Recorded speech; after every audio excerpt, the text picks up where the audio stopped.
72லே வந்து கலைஞர் அவருக்கும் இவருக்குமான ஒரு கருத்து முரண்பாட்டில் அவர் பிரிந்து வர்றாரு. பிரிந்து வந்து கட்சி ஆரம்பித்த 5 ஆண்டுகள்லேயே 77லேயே அவர் ஆட்சியை பிடிச்சிட்டார். இது வேற யாருக்குமே சாத்தியமே இல்லை.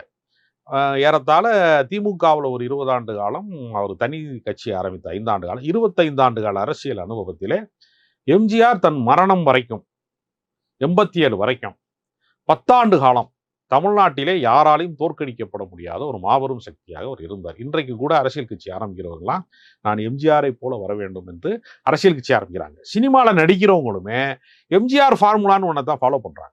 ரஜினிகாந்தா இருக்கலாம், பின்னாடி வரக்கூடிய பல ஹீரோக்கள், இன்னைக்கு இருக்கக்கூடிய விஜயா இருக்கலாம், எல்லாருமே வந்து பாத்தீங்கன்னா எம்ஜிஆரை போல வெற்றி பெறணும். ஏன்னா திரைப்படத்துறையில வெற்றி மீது வெற்றி அவர் குவித்து கொண்டே இருக்கிறார். அவருக்கு தோல்வி படங்கள் அப்படிங்கிறது ரொம்ப ரொம்ப 99% வெற்றி படம் தான். 1-2 தான் அவருக்கு கொஞ்சம் சுமாரா ஓடி இருக்கும், மிஸ் ஆயிருக்குமே தவிர எல்லாமே வெற்றி படங்கள். அப்படிப்பட்ட ஒரு வெற்றியாளரை வந்து உலகம் வந்து பார்த்ததே இல்லை. அவர் பல போராட்டங்களுக்கு நடுவுல தான் இந்த இடத்தை அவர் வந்து அடைந்தார்.